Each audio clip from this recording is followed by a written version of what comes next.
Ya, ya. Alhamdulillah sampai hari ini saya terus memantau, meneliti, dan mencari solusi sebatas apa yang bisa saya lakukan.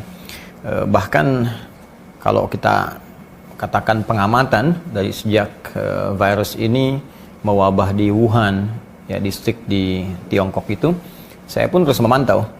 Ya, saat saya sedang berada di Korea, kita dengan tim kecil bahkan diskusi apakah kemungkinannya sampai ke Indonesia, kemudian sebab-sebabnya apa, ya, sampai saya coba petakan ini, ya, saya coba petakan nih yang kita buat, yang sempat saya tempo hari sampaikan pula, ya, dari aspek info nabawinya, kemudian sebab-sebab wabahnya, penanganannya seperti apa, gitu ya, sampai ke tahap ini, ya, sampai detik ini. Alhamdulillah kita bahkan riset sampai data, saya tiap hari pantau. Ini data yang saya keluarkan dari keterangan pers, ya, jubir pemerintah untuk COVID-19, ya, Ahmad Yuryanto, Bapak Ahmad Yuryanto, ya, setiap beliau memberikan keterangan pers, saya coba lihat di media, kemudian saya keluarkan datanya. Ini yang saya buat, tapi saya tidak turunkan ke bentuk kurva, ya, atau ini cuma tabel statistik saja.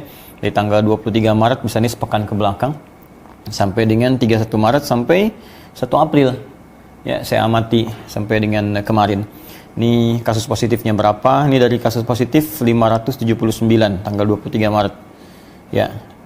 Kemudian ada menyebabkan wafat atau kematian 49 orang, ya, rasionya 8,4%, dan sembuhnya 30 orang.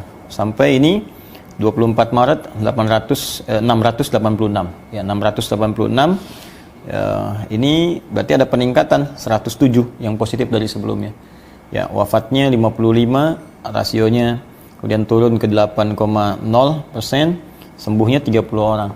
Sampai ke terakhir kemarin 1 April, ya, 1 April ini, jadi dalam sepekan kurang lebih ke belakang ini sudah ada penambahan. Ini ada 1677 kasus positif. Ya, kalau dihitung sepekan ke belakang sampai ke 23 Maret, setidaknya ada 1098 penambahannya, ya, sampai ke belakang, ya. Wafatnya sudah 157 orang, ya, 157. Jadi rasionya kalau kita bandingkan ke sini sudah naik lagi jadi 9,3%, ya. Tapi berita baiknya alhamdulillah yang sembuh ada 103 orang, ya. Ada penambahan 22 dari tanggal 31 Maret, yaitu 81 orang. Saya hanya ingin tunjukkan bahwa setiap hari saya pantau ini untuk mengamati, dan ini kan yang tampak, ya, yang kita bisa tahu, yang mungkin belum masuk ke data ini kan, atau yang wafat misalnya dengan protokol COVID-19 tapi tidak juga disebutkan positif atau tanda-tanda itu, mungkin bisa lebih daripada data yang dimaksudkan. Tapi poinnya, kita melakukan pengamatan, kita juga riset, bahkan beberapa hal yang mungkin berdampak dari ini kita juga riset, sampai kita membuat ada ini ada masker, ya, masker kain, karena masker untuk yang standar untuk medis, ya, yang ditangani medis seperti yang biasa kita kenakan, nah ini, ya, yang warnanya biru itu, yang seperti ini, ya. Nah, ini kita prioritaskan untuk medis karena kita lihat dampaknya, ya, yang para medis kita atau nakes, ya, tenaga kesehatan itu akan sangat lebih banyak membutuhkan, ya, masker yang seperti itu.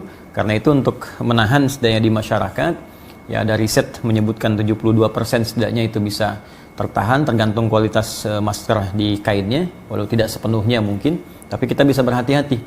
Ya, ini nggak sembarangan, kita riset juga, kemudian bahannya juga bukan bahan biasa, ya. Ini yang dalamnya kita gunakan kain untuk antibakteri, di luarnya ini juga water propellant, jadi kalau air jatuh bisa langsung turun, kemudian bisa kita cuci juga. Dan ini sepanjang yang kita mampu kita produksi, kita bagikan ke masyarakat, ya, supaya bisa digunakan.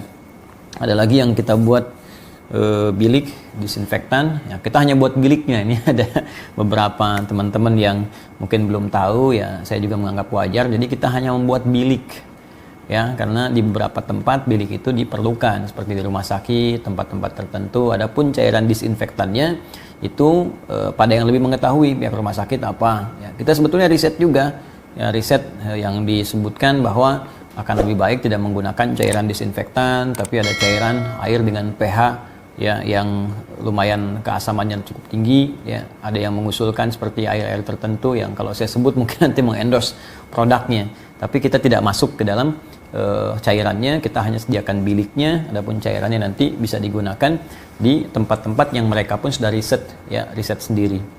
Ya, ada yang kita buat APD. Ya, APD ini masih dalam pembuatan karena bahan bakunya yang sulit. Ya, bahan bakunya sulit, kita ada antrian juga, tapi kita nggak buat sembarangan. Jadi kita riset, membiasakan meriset.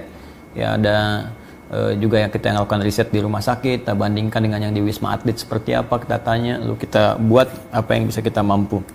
Nah, ini yang hasil yang saya amati sampai dengan saat ini, dan tentunya saya juga bertanya dan berkoordinasi dengan beberapa pihak seperti yang kita koordinasikan dengan Ikatan Ilmuwan Indonesia Internasional. Ya, kemudian ada juga beberapa data-data tambahan yang kita coba lihat, coba kita baca, kita pelajari, diskusikan dengan beberapa orang memang pakar di bidangnya. Ya, saya ambil contoh misalnya ini yang tentang penanganan COVID-19 ya di negara-negara yang terjangkit oleh corona. Jadi bagaimana misalnya yang di Korea seperti apa, di Inggris seperti apa, ya, di Jerman seperti apa, di Singapura seperti apa. Ini kita data-datanya kita dapatkan, ya, kita pelajari statistiknya bagaimana. Ada di situ, kemudian akan ada manfaat yang mungkin setidaknya buat kita atau wilayah kita, atau kita share nanti dengan kepentingan yang lebih luas sepanjang dibutuhkan. Ya, ada juga yang saya juga coba pantau tentang panduan menghadapi COVID-19 atau Corona langsung dari model Tiongkok, ini model RRC ya. Nah, kita juga dapat ini dari pengertiannya, pencegahannya, pandeminya apa, bahkan kolaborasi mereka yang di medis dengan yang di tradisional. Jadi tabib-tabib tradisional itu juga dipanggil, didudukan dengan yang medis-medis kontemporer, kemudian diskusi penanganan seperti apa. Nah, ini kita coba dapatkan juga dari sini, kita bisa riset. Ya, riset dengan lebih serius kepada khususnya dengan passion saya misalnya di keislaman, tentang hazanah ya dalam keislaman yang kira-kira mengisyaratkan solusi pada permasalahan wabah. Ya, semisal kalau ada tadi misalnya di konteks obat atau medis di Islam ada nggak gejala-gejala seperti itu yang kira-kira bisa ditangani. Jadi kalau Anda tadi bertanya apakah Ustadz mengamati, saya mengamati, memantau, meneliti, dan yang paling penting mencoba untuk berkontribusi menghadirkan solusi. Nah, itu yang paling mungkin bisa kita lakukan. Selain tentunya kita berkoordinasi juga dengan MUI ya untuk merumuskan atau mensosialisasikan fatwa-fatwa yang sekiranya telah dirumuskan oleh pihak MUI, atau kita berikan usulan ya, kemudian dibahas, lalu kita coba sosialisasikan ke masyarakat, yang dengan itu kita bisa bersinergi satu dengan yang lainnya. Itu yang saya kerjakan. Wallahu ta'ala a'lam.